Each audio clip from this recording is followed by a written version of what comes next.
Pues bien, queridos hermanos, amigos que nos seguís por los medios digitales, quiero llevaros en esta tarde a una parábola, quizá la más conocida de Jesús, en Lucas capítulo 15.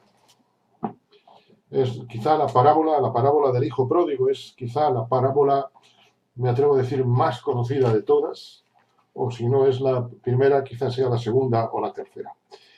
Bueno, sea lo que sea, espero que el Señor esta tarde nos hable y me use en su misericordia a mí para hablarnos a todos los que estamos reunidos, empezando por mí.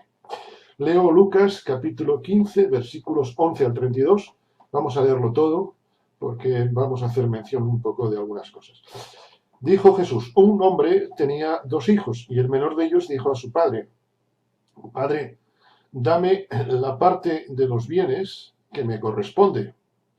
Y el padre les repartió los bienes. No muchos días después, juntándolo todo, el hijo menor se fue lejos a una provincia apartada y allí desperdició todos sus bienes viviendo perdidamente. Y cuando todo lo hubo malgastado, vino una gran hambre en aquella provincia y comenzó a faltarle. Y fue y se arrimó a uno de los ciudadanos de aquella tierra, el cual le envió a su hacienda para que apacentase cerdos. Y deseaba llenar su vientre de las algarrobas que comían los cerdos, pero nadie le daba. La crisis económica, permítaseme el inciso, era tremenda hasta ese punto. Volviendo este muchacho, este hijo que había pedido su parte, volviendo en sí, dijo, ¿cuántos jornaleros en casa de mi padre tienen abundancia de pan y yo aquí perezco de hambre? Me levantaré e iré a mi padre y le diré, Padre, he pecado contra el cielo y contra ti. Ya no soy digno de ser llamado tu hijo. Hazme como a uno de tus jornaleros. Y levantándose, vino a su padre. Y cuando aún estaba lejos, lo vio su padre, y fue movido a misericordia, y corrió, y se echó sobre su cuello, y le besó. Y el hijo le dijo, Padre, he pecado contra el cielo y contra ti, ya no soy digno de ser llamado tu hijo. Pero, las conjunciones adversativas siempre son muy interesantes en la escritura, pero el padre dijo a sus siervos, sacad el mejor vestido y vestidle, y poned un anillo en su mano y calzado en sus pies. ¿Cómo olería la criatura? Pero el padre dice, sacad el mejor vestido. Imaginemos cómo venía vestido, y vestidle y poned un anillo en su mano y calzado en sus pies. Venía descalzo también. El que se había ido rico venía descalzo. Y traed el becerro gordo y matémoslo, y comamos y hagamos fiesta. Porque este mi hijo muerto era, y ha revivido, se había perdido y es hallado, y comenzaron a regocijarse. Su hijo mayor estaba en el campo, y cuando vino y llegó cerca de la casa, oyó la música y las danzas, y llamando a uno de sus siervos, le preguntó qué era aquello. El siervo le dijo, tu hermano ha venido, y tu padre ha hecho matar al becerro gordo, por haberle recibido bueno y sano. Entonces se enojó, es decir, se enfadó tremendamente, y no quería entrar. Salió por tanto su padre y le rogaba que entrase, pero él, respondiendo, dijo al padre, aquí tantos años te sirvo, no habiéndote desobedecido jamás, y nunca me has dado ni un cabrito para acozarme con mis amigos.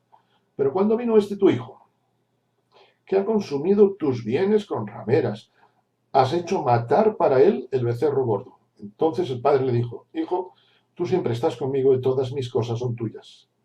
Pero era necesario hacer fiesta y regocijarnos, porque este tu hermano era muerto y ha revivido, se había perdido y es hallado. Sin lugar a dudas, repito, una de quizá de las parábolas más conocidas de la escritura, perdón, y creo que es aleccionador.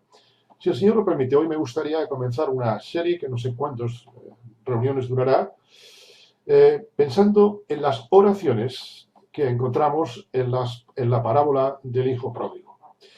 Para mí ha sido un descubrimiento, está siéndolo, todavía no he terminado de preparar la serie por completo, y está siendo una alegría, una bendición, un gozo enorme meditar en las oraciones de la parábola del Hijo Pródigo. En primer lugar, hasta donde podamos llegar, me gustaría pensar en las dos oraciones del Hijo Menor. En el versículo 12 hemos leído: Padre, dame la parte de los bienes que me corresponde. Menuda oración hizo el hijo, ¿verdad? El hijo menor. No podemos olvidar dos cosas. Este hijo menor era un bala, ¿eh? Era un bala perdida, ya desde antes de salir de casa, incluso antes de malgastar todo.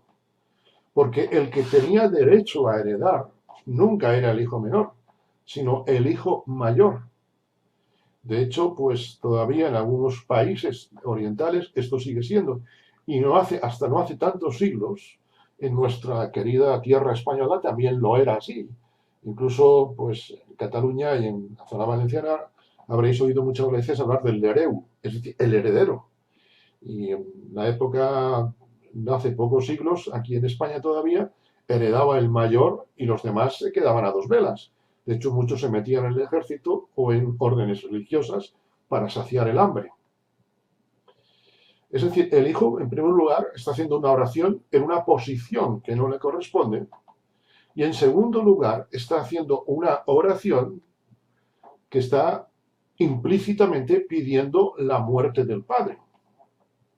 Porque las herencias se reciben solo en dos situaciones.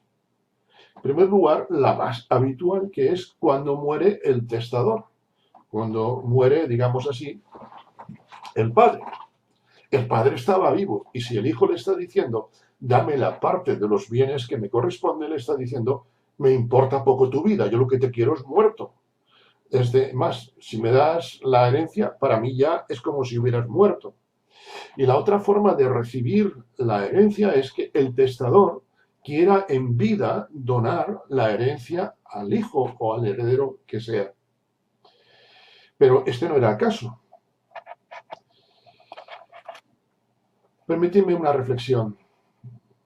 Creo que muchas veces, tristemente, imitamos al hijo pródigo en este aspecto, porque queremos las bendiciones de Dios sin esperar a que Dios nos quiera dar sus bendiciones. Quizá puede parecer un juego de palabras, pero espero que se me entienda. Muchas veces queremos las bendiciones de Dios, queremos en cierto modo obligar a Dios, en vez de considerar si son su voluntad, en vez de considerar si Dios tiene a bien darnos esa bendición.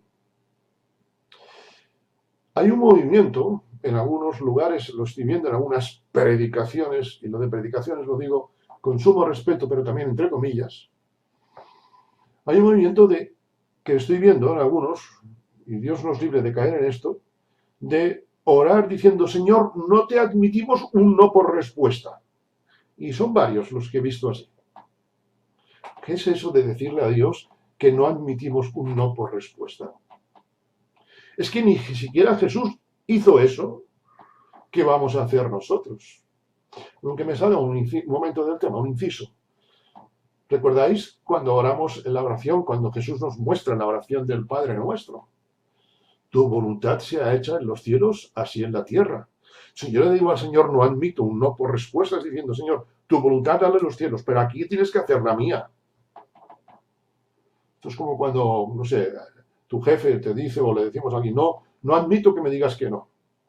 A veces se le dice esto a Dios, hay algunos que lo dicen a Dios, y quizá nosotros digamos, hombre, Jonathan, estás exagerando, esto no lo hacemos nosotros.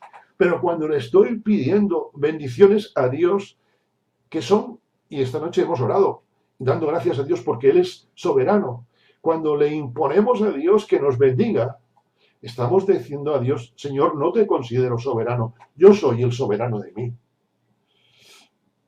Y así nos va. Así le fue al hijo pródigo. Dice el texto, es muy elocuente, lo acabamos de ver. Vivió perdidamente. Tenía todo y sin embargo vivió perdidamente. El joven pensó, mi padre me puede dar lo que quiero. Tengo derecho a esto. O no hay derecho a que mi padre no me dé. ¿Sabéis? El hijo tenía un concepto muy equivocado del padre. Dicho en un lenguaje coloquial y actual, Para el hijo, su padre no era su padre. Para el hijo, su padre era Papá Noel, que me trae lo que yo quiero. Y me lo tiene que traer sí o sí. Permitidme una pregunta. Estas reflexiones voy a hacerme muchas preguntas retóricas para que cada uno de nosotros las medite y espero que como a mí pueda sernos de bendición. Cuando oro de un modo diferente al hijo pródigo o de un modo similar. Claro, me puedes decir, eso nunca se me ocurriría decirlo. Pero espera, es que la oración no es palabras, la oración es corazón. Dice el Señor, al corazón contrito y humillado es el que lo desprecia. ¿Cómo oro yo al Señor? Me temo que a veces le queremos al Señor exigir que nos bendiga con esto, con lo otro, porque nos creemos en derecho. Señor, me tienes que dar esto, es que es de justicia, Señor, que me des esto, que tú hagas que esta persona diga esto, que esta persona haga lo otro. ¿Quién soy yo para obligar a Dios a que Dios maneje las situaciones? Cuando estoy diciéndole al Señor, es que esto es justo, Señor, te estoy pidiendo una cosa justa. En vez de dejar la justicia en las manos de Dios, estoy yo actuando como si fuera juez. Y el único juez justo y verdadero, por lo tanto equilibrado y fiel, es el Señor. Si bien muchas veces, como dice Santiago 4:3, pedimos y no recibimos, porque pedimos mal, es cierto, no es menos cierto que Dios muchas veces, como el padre de esta parábola, nos concede lo que pedimos. ¿Para qué? Para que escarmentemos. En el fondo, el padre en su amor le da toda la herencia al hijo para que diga, aprende. Los que sois padres, incluso los que somos tíos, esto lo hemos visto a veces con nuestros hijos, nuestros sobrinos, ¿verdad? A veces el niño se te pone a dar la monserga, a darte la lata, a darte la paliza y al final dices, toma, por harto te lo doy, para que aprendas. Y después el niño viene quejándose. El hijo pródigo le pasó lo mismo. Recordamos lo que dice tantas veces la Escritura. Como el Padre se compadece de los hijos, así se compadece el Señor de los que le temen. Cuando el hijo pide la parte de la herencia, está demostrando que para él era más importante la riqueza que su padre. Pero el padre, cuando le da la parte de los bienes que le correspondería, no que le correspondía, que le correspondería en el futuro, el padre está demostrando que para él era más importante el amor a su hijo que las riquezas. Son dos polos opuestos. Para el hijo era más importante las riquezas que el amor a su padre. Y para el padre era más importante el amor a su hijo que las riquezas. ¿En qué grupo de los dos estamos nosotros? Algo que últimamente, y después de la predicación del domingo de Timoteo, nuestro querido el pastor Timoteo Lasrock, que está también en YouTube ya colgada, cuando hablaba de los fracasos, esta semana me he planteado mucho esto. Creo que en el fondo soy un fracasado, somos unos fracasados muchas veces, porque pedimos al Señor como el hijo pródigo. Y nos importa más la bendición que el mismo Dios.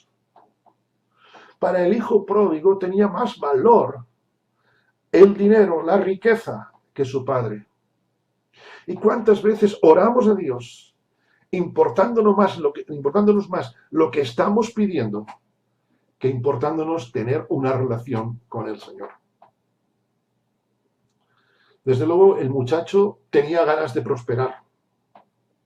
Y es algo noble prosperar, ¿verdad? Todos debemos aspirar a más. Pero el muchacho hizo algo que espero que no hagamos nosotros.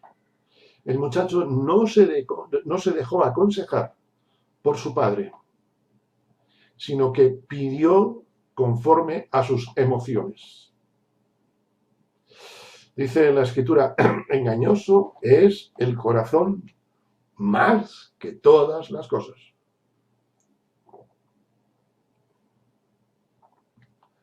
Queridos hermanos, el tiempo avanza y voy a ir terminando. Pidamos a Dios que nos enseñe y que deseemos no dejarnos llevar por las emociones, porque las emociones son pasajeras. Pidamos a Dios las bendiciones genuinas, porque las bendiciones son eternas. Francamente, poco nos distinguimos cuando no buscamos la voluntad de Dios en nuestras oraciones y solamente queremos que Él haga nuestra voluntad. Cierto autor dice una frase que alguna vez he repetido. Hay dos clases de cristianos. Aquellos que le dicen a Dios, Dios, haz tu voluntad, y aquellos a los que Dios les dice, haz tu voluntad. Dos clases de cristianos, los que dicen, Señor, haz tu voluntad, y aquellos a los que el Señor les dice, mira, haz lo que quieras. ¿En qué grupo estamos tú y yo? Estoy seguro que deseamos estar en los que decimos, Señor, haz tu voluntad. Pero este que os habla en esta noche, os confiesa que alguna vez está en el segundo grupo. Por eso, cuando leo esta oración, a mí me conmueve. Dice el apóstol Pablo que estas cosas están escritas como ejemplo a nosotros. No para que ahora tengamos un complejo de culpabilidad, entonces no voy a orar, etc. Bueno, todo lo contrario, como ejemplo, para no caer. El próximo día que pueda compartir un jueves, me gustaría pensar en la segunda oración del hijo Penor, y también, si el Señor lo permite y el tiempo nos llega, ir viendo las oraciones también del hijo mayor y, como no, también las oraciones, las respuestas del Padre.